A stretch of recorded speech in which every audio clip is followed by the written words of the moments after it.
خليك معايا شويه. لو انت جعان دلوقتي ما تخافش، ولو انت ماشي على دايت وخايف من كلمه اكل ما تقلقش، انا مش هحرم عليك اي اكل. انا مش جاي النهارده اتكلم معاك عن دايت ولا عن اكل مستشفيات ولا عن نظام غذائي يخليك تكره كلمه اكل. انا جاي اتكلم معاك عن التغذيه العلاجيه بس بصوره بسيطه وسهله تقدر تعيش بيها وتكمل من غير ما تحس انك داخل في حرب مع نفسك. انا دكتور احمد ابو المعاطي ودي قناه دكتور دايت.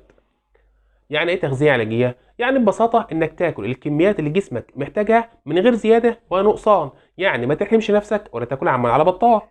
جسمك بيحب النظام حتى لو انت ما تحبوش، فلازم تخلي من 3 ل 4 ساعات بين كل وجبه والتانيه عشان جسمك يلحق يهضم ويرتاح، مش يفضل يجري وراك.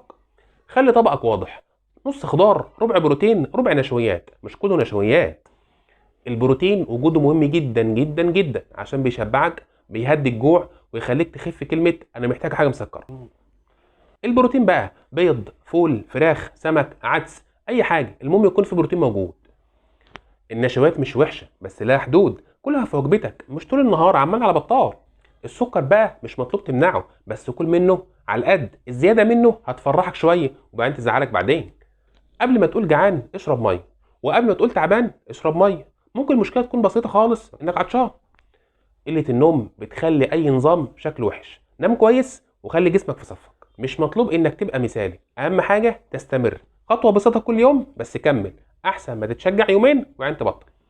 كده خلصنا حلقتنا. لو حسيت ان الكلام بسيط وقريب منك يبقى ده المطلوب. ما تنساش لايك واشتراك وتفعيل زر الجرس عشان يوصلك كل جديد. ويا ريت لو حد عنده اي سؤال يسيبه في الكومنتات وان شاء الله هرد عليك. وافتكر كويس، الاكل لو فهمته هيبقى صاحبك مش عدوك. سلام.